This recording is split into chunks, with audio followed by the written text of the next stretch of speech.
식품 회사들은 당신이 멈출 수 없게 만들었습니다. 그리고 그건 실수가 아니라 철저한 설계였습니다. 지금 과자 봉지를 반쯤 비운 채로 멈추지 못하고 있다면 의지력이 약해서가 아닙니다. 당신은 수십 년간 정교하게 다듬어진 시스템 안에 들어와 있는 겁니다. 그 시스템이 어떻게 설계됐고 그것을 만든 사람들이 어떤 진실을 얼마나 오랫동안 숨겨왔는지 오늘 하나씩 이야기해 보겠습니다.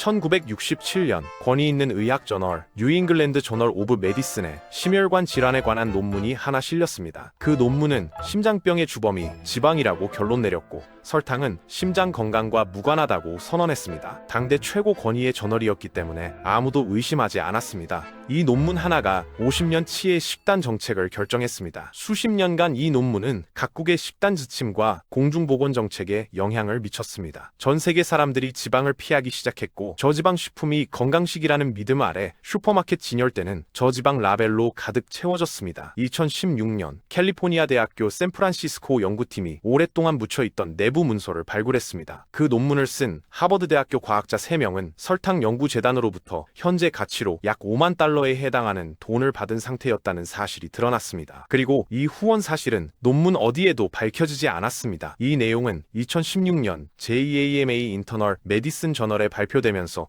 비로소 세상에 알려졌습니다. 50년의 침묵이 깨진 순간이었습니다. 더 충격적인 건 따로 있습니다. 연구에 사용할 논문을 설탕 업계가 직접 골라줬다는 사실이 드러났습니다. 설탕이 위험하다는 연구들은 검토 대상에서 빠졌고 지방을 범인으로 지목하는 논문들만 남았습니다. 결론은 처음부터 정해져 있었던 겁니다. 과학적 검토가 아니라 원하는 결론을 만들기 위한 선별 작업이었습니다. 50년이 넘는 시간 동안 우리는 설탕이 아닌 지방을 피했습니다. 그 결과 저지방 식품이 건강식으로 팔렸고 지방이 빠진 자리에는 설탕이 채워졌습니다. 저지방 요거트에 설탕이 들어가고 저지방 드레싱에 설탕이 들어가고 건강에 좋다고 표시된 시리얼 한 그릇에 각설탕 10개 분량의 당이 들어갔습니다. 우리는 속았고 그 대가는 고스란히 건강으로 치렀습니다. 이 시기에 전 세계 비만율이 급격히 상승했다는 건 우연이 아닙니다. 설탕 연구재단의 로비가 식단 과학의 방향 자체를 바꿔버렸기 때문입니다. 그런데 이야기가 거기서 끝나지 않습니다. 같은 시기에 또 다른 설계가 조용히 진행되고 있었습니다. 1970년대 하워드 모스코위츠라는 식품 과학자가 미군의 의뢰를 받아 연구를 진행했습니다. 군인들이 전투식량을 먹다가 질려서 버리는 감각 포화 현상을 해결하는 게 목표였습니다. 하지만 그가 발견한 것의 파장은 군대를 훨씬 넘어섰습니다. 그는 수백 가지 맛의 조합을 실험하면서 설탕, 소금, 지방의 비율이 특정 지점에 도달했을 때 뇌가 멈추라는 신호를 보내지 않는다는 걸 발견했습니다. 배가 부른데도 계속 먹고 싶어지는 지점입니다. 뇌의 포만 신호가 차단되고 쾌락 신호만 남는 지점이죠. 그는 이것을 블리스 포인트, 즉 황홀 지점이라고 불렀습니다. 이 개념은 이후 모든 초가공식품 개발의 핵심 원리가 됐습니다. 이 발견이 식품 업계로 흘러들어갔습니다. 기업들은 수천 번의 맛 테스트와 신경과학 연구를 동원해 소비자가 멈추고 싶어도 멈출 수 없는 지점을 수학적으로 계산하기 시작했습니다. 캠벨 파스타 소스, 팩시, 닥터페퍼도 모두 이 방식으로 레시피가 조정됐습니다. 마이클 모스가 쓴 책 소금 설탕 지방에는 이 과정이 상세하게 기술되어 있습니다. 레이즈 감자칩에 딱 하나만 더라는 광고 문구는 단순한 마케팅이 아니었습니다. 그 지점을 이미 완성했다는 선언이었습니다. 지금도 당신이 손에 쥔 많은 식품들이 그 공식으로 만들어졌습니다. 블리스 포인트가 자극되면 뇌의 보상회로, 즉 좌액에서 도파민이 분비됩니다. 기분이 좋아지는 화학물질이죠. 문제는 이 반응이 반복될수록 뇌가 같은 자극에 점점 덜 반응하게 된다는 겁니다. 처음엔 과자 한 봉지면 충분했는데 어느 날부터 2봉지가 돼 있는 이유입니다. 더 많이 먹어야 같은 만족감이 오는 겁니다. 이것이 내성입니다. 그리고 내성이 생기면 의존이 따라옵니다. 뇌의 보상 역치가 점점 높아지는 이 메커니즘은 담배나 알코올 중독과 본질적으로 같습니다. 식품업계가 이걸 모를 리 없었습니다. 오히려 그게 목표였습니다. 크레이버빌리티, 스낵커빌리티라는 용어들이 업계 내에서 공공연히 사용된다는 사실이 이를 증명합니다. 식품업계에서 통용되는 크레이버빌리티, 스낵커빌리티 같은 용어들은 어떻게 하면 소비자가 더 자주, 더 많이 먹게 만들 수 있는지를 연구하는 단어들입니다. 당신이 다음 봉지를 또 사게 만드는 상태가 처음부터 목표였습니다. 그 목표를 위해 수십억 달러의 연구비가 투입됐습니다. 그리고 그 결과물이 지금 마트 진열대 어디에나 있습니다. 설탕을 끊기 어려운 이유가 또 하나 있습니다. 설탕이 어디에 있는지 모르기 때문입니다. 설탕의 이름은 최소 61가지입니다. 말토덱스트린, 액상과당, 덱스트로스, 현미 시럽, 사탕수수 결정, 아가베 시럽, 과일 주스 농축액, 보리 메가, 몰트 시럽, 과당. 이름만 다를 뿐 전부 설탕입니다. 건강하게 먹겠다고 샀던 그래놀라, 단백질바, 시리얼에도 이 이름들이 숨어 있습니다. 심지어 짭짤하다고 생각하는 스낵과 파스타 소스에도 설탕이 들어있는 경우가 많습니다. 왜 이렇게 많은 이름이 있을까요? 식품 성분표는 함량이 많은 순서대로 표기하게 되어 있습니다. 설탕이라는 이름 하나로만 넣으면 첫 번째 재료로 올라가서 소비자가 바로 알아채거든요. 그러면 제품이 안 팔립니다. 그래서 말토 덱스트린, 액상과당, 덱스트로스를 각각 따로 넣으면 세 가지가 목록 중간쯤에 흩어져서 눈에 잘 안 띕니다. 제조사들은 이 방식을 완벽하게 활용하고 있습니다. 성분 분산 전략이라고 부를 수 있습니다. 제품에 들어간 총 설탕량은 같지만 소비자는 건강한 제품이라고 착각합니다. 이름을 쪼개서 숨기는 방식입니다. 회계 조작과 다를 게 없습니다. 그리고 이건 완전히 합법입니다. 규제가 따라가지 못하는 사이 이 방식은 수십 년간 계속됐습니다. 지금 이 순간도 마트 진열대에서 조용히 작동하고 있습니다. 심지어 일부 연구에 따르면 포장된 식품의 74%에 어떤 형태로든 첨가당이 들어있습니다. 건강하다고 생각하는 요거트, 샐러드 드레싱, 통곡물 빵도 포함해서요. 이 설계의 결과가 지금 전 세계 통계에 나타납니다. 2024년 기준 전 세계 성인의 약 10명 중 1명이 당뇨병을 앓고 있습니다. 30년 전만 해도 이 비율은 절반에 불과했습니다. 네이처 메디슨이 2025년에 발표한 연구에 따르면 전 세계적으로 매년 220만 건의 당뇨병 신규 발생이 설탕 음료 섭취만으로도 설명됩니다. 음식 전체가 아닌 음료만 따졌을 때 나온 수치입니다. 2024년 유럽 연구에 따르면 초가공 식품 섭취량이 10%씩 늘어날 때마다 당뇨병 발생 위험이 17%씩 높아졌습니다. 이 수치는 미국에서만 수십만 명의 추가 당뇨병 환자를 의미합니다. 가장 충격적인 건 이 문제가 이제 아이들에게도 나타나고 있다는 겁니다. 소아당뇨와 청소년 인슐린 저항성이 급격히 증가하는 추세가 이를 뒷받침합니다. USC 연구팀이 청소년을 4년간 추적 조사한 결과 초가공 식품 섭취가 10% 늘어날 때마다 당뇨 전 단계 위험이 64%, 혈당 조절 문제 위험이 56% 높아졌습니다. 지금 아이들이 매일 먹는 시리얼 한 그릇, 주스 한 잔, 과자 한 봉지가 그 수치를 만들어내고 있습니다. 성인이 되기 전부터 인슐린 저항성이 시작되는 겁니다. 이 세대의 건강이 흔들리고 있는 가장 큰 원인 중 하나가 여기 있습니다. 그리고 그 식품들 대부분이 블리스 포인트와 61가지 이름의 설탕으로 설계된 제품들입니다. 그런데 설탕 업계는 이 사실을 알면서도 오랫동안 침묵했습니다. 1970년 설탕연구재단은 설탕이 혈중 지방 수치를 높이고 방광암과 연관이 있을 수 있다는 내부 동물 실험 결과를 이미 갖고 있었습니다. 이 연구를 그들이 직접 의뢰했습니다. 하지만 결과가 불리하게 나오자 발표하지 않고 조용히 중단시켰습니다. 소비자가 알면 안 된다고 판단한 겁니다. 편리한 연구만 발표하고 불편한 연구는 묻는 방식입니다. 이것이 50년 넘게 반복된 전략입니다. 이 사실은 수십 년 뒤에야 공개 문서를 통해 세상에 알려졌습니다. 불편한 진실을 자신들이 묻어버린 겁니다. 2024년 미국 상원의원 버니 샌더스는 FDA에 서한을 보내며 이렇게 밝혔습니다. 식음료 업계는 너무 오랫동안 소비자를 기만적 전술로 속여왔습니다. 이건 음모론이 아닙니다. 내부 문서로 증명된 역사입니다. 그리고 그 역사의 피해자는 지금 이 순간 마트에서 장을 보고 있는 수억 명의 소비자입니다. 우리 모두가 이 시스템 안에 있었습니다. 설탕을 끊기로 결심한다면 처음 24시간에서 72시간이 가장 힘듭니다. 두통이 오고 집중이 안 되고 아무 이유 없이 짜증이 납니다. 단 음식이 머릿속을 떠나지 않습니다. 뇌의 보상 회로가 블리스 포인트를 요구하면서 보내는 신호입니다. 이건 금단 반응이 맞습니다. 설탕이 뇌에 그 정도로 깊이 파고들어 있었다는 증거입니다. 하지만 이 반응이 있다는 것 자체가 당신의 뇌가 얼마나 깊이 설계된 시스템 안에 있었는지를 증명합니다. 의지력이 약한 게 아닙니다. 시스템이 그만큼 강했던 겁니다. 그 사실을 먼저 인정하는 게 출발점입니다. 그리고 72시간만 버티면 상황이 달라지기 시작합니다. 뇌의 금단 반응이 가장 강한 시기는 24시간에서 72시간 사이입니다. 이 시기를 넘기면 뇌가 점차 재조정되기 시작합니다. 충동의 강도가 줄어들고 설탕 없이 다른 것에서 만족감을 찾기 시작합니다. 이 시기를 어떻게 버티느냐가 성공과 실패를 가르는 경우가 많습니다. 이 고비가 자연스럽다는 걸 아는 것만으로도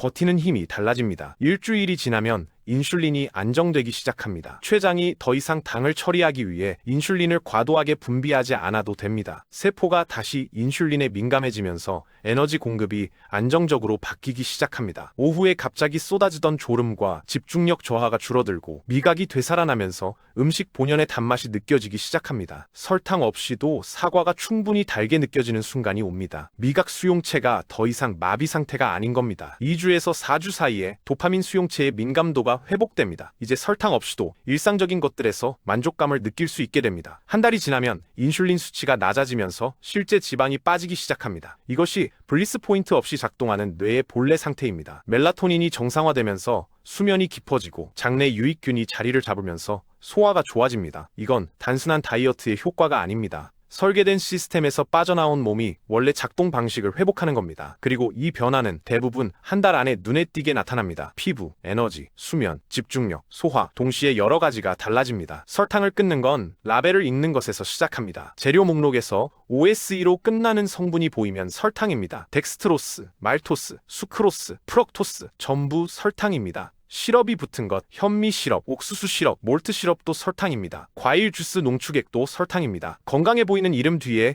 설탕이 숨어 있다면 이제 당신은 그걸 알아볼 수 있습니다. 설탕이 몸에 들어오면 구체적으로 무슨 일이 벌어지는지 알아야 시스템을 제대로 이해할 수 있습니다. 설탕이 포도당과 과당으로 분해됩니다. 포도당은 혈액으로 들어가고 췌장이 인슐린을 분비해서 세포로 전달합니다. 이 과정이 하루에 수십 번 반복될 때 세포가 인슐린 신호에 둔감해지기 시작합니다. 인슐린 저항성의 시작입니다. 처음에는 증상이 없습니다. 그래서 더 위험합니다. 수년이 지나고 나서야 혈당 이상, 피로, 체중 증가로 나타날 때는 이미 상당히 진행된 상태인 경우가 많습니다. 인슐린 저항성이 생기는 겁니다. 세포가 인슐린에 반응하지 않으니 췌장은 더 많은 인슐린을 분비합니다. 더 많은 인슐린은 더 많은 지방 축적을 유발하고 복부지방과 내장지방이 늘어나는 원인이 됩니다. 특히 간에 지방이 쌓이는 비알코올성 지방간으로 이어질 수 있고 여기서 더 나아가면 제2형 당뇨병이 됩니다. 그리고 이 경로는 수십 년에 걸쳐 조용히 진행되기 때문에 증상을 느낄 때는 이미 많이 진행된 경우가 많습니다. 과당은 더 직접적으로 간으로 갑니다. 과당은 간에서만 대사되는데 과도한 과당이 들어오면 간이 이것을 지방으로 전환해서 저장합니다. 알코올을 마실 때 간이 처리하는 방식과 놀랍도록 유사합니다. 그래서 과학자들은 과도한 과당 섭취를 알코올 없는 음주라고 부르기도 합니다. 술을 전혀 마시지 않아도 지방간이 생기는 이유가 여기 있습니다. 액상 과당이 든 음료를 매일 마시면 간은 조용히 손상되고 있을 수 있습니다. 설탕이 뇌에 미치는 영향도 빼놓을 수 없습니다. 설탕을 먹으면 뇌의 측좌액에서 도파민이 분비되는데 이 반응이 코카인이 자극하는 보상 경로와 같은 경로를 씁니다. 실제로 일부 연구에서는 쥐에게 설탕을 반복 투여했을 때 금단 증상이 나타났습니다. 2013년 예일대 연구에서는 과당이 포도당과 달리 포만감 호르몬인 렙틴을 제대로 활성화하지 않는다는 사실이 밝혀졌습니다. 즉, 과당이 든 음식은 먹어도 배가 부른 신호가 제대로 오지 않는다는 겁니다. 배는 부른데 뇌는 아직 배고프다고 느끼는 상태가 됩니다. 과식이 의지력 문제가 아닌 생리적 현상이 되는 이유입니다. 그리고 이 현상을 유발하는 식품들이 블리스 포인트로 설계된 제품들이라는 건 우연이 아닙니다. 포만감이 오지 않아야 더 많이 팔리기 때문입니다. 이게 액상과당이 특히 문제가 되는 이유입니다. 액상과당이 들어간 음료를 마시면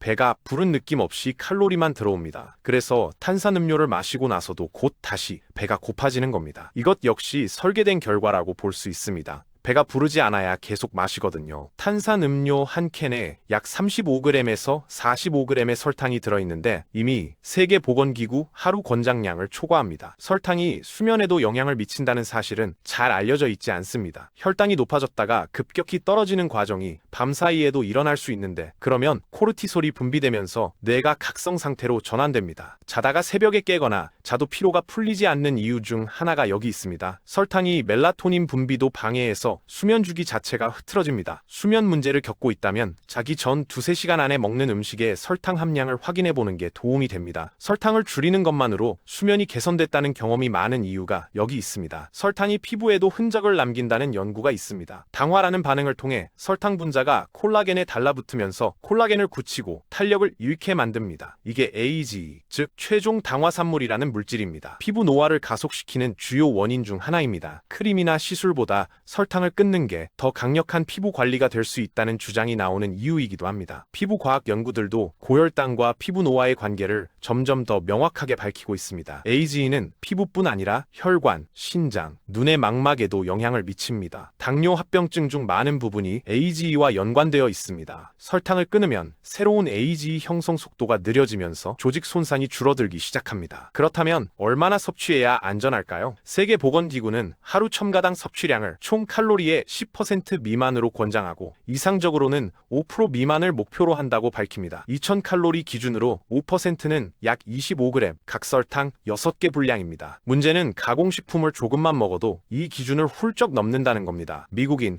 평균 연간 첨가당 섭취량은 약 57파운드, 즉 26kg에 달한다는 통계도 있습니다. 이건 매일 각설탕 22개를 먹는 수준입니다. 탄산음료 한 캔에는 약 35g에서 45g의 설탕이 들어있습니다. 세계보건기구 하루 권장량을 음료 하나로 이미 초과합니다. 건강하다고 광고하는 과일 주스도 설탕 함량이 탄산음료와 크게 다르지 않습니다. 섬유질이 없는 상태에서 과당만 농축된 형태라서 혈당에 더 빠르게 영향을 줄 수 있습니다. 스무디도 예외가 아닙니다. 과일 자체를 먹으면 섬유질이 흡수를 늦춰주지만 갈아버리면 그 효과가 줄어듭니다. 음료에서 설탕을 먼저 줄이는 것이 가장 빠른 첫 번째 변화입니다. 어떻게 시작하면 좋을까요? 가장 효과적인 첫 단계는 음료에서 시작하는 겁니다. 탄산음료, 과일 주스, 에너지 드링크를 물이나 무가당 음료로 바꾸는 것만으로도 일주일 안에 혈당 반응이 달라지기 시작합니다. 고체 음식보다 음료를 통한 설탕 섭취가 혈당 스파이크에 더 빠르게 영향을 주기 때문입니다. 액체는 소화 과정 없이 혈류로 빠르게 흡수되거든요. 그 다음은 마트에서 라벨을 읽는 습관입니다. 재료 목록이 짧을수록 가공이 덜 된 식품일 가능성이 높습니다. 처음 세 가지 재료 안에 설탕이나 설탕의 다른 이름이 있다면 그 제품은 설탕이 주재료인 겁니다. 통곡물, 단백질, 건강한 지방을 포함한 식품을 선택하면 혈당이 안정적으로 유지되면서 설탕에 대한 충동 자체가 줄어듭니다. 설탕을 완전히 끊는 게 목표가 아니어도 됩니다. 천연 과일에 들어있는 당은 섬유질과 함께 들어와서 흡수 속도가 느리기 때문에 첨가당과 다릅니다. 라벨에서 첨가당을 줄이는 것이 핵심입니다. 아는 것이 힘입니다. 그리고 지금 당신은 그것을 알게 됐습니다. 1997년부터 시작된 이 이야기의 끝은 당신이 써야 합니다. 라벨을 읽는 것, 그게 시작입니다. 탄산음료 한 캔에 들어있는 설탕은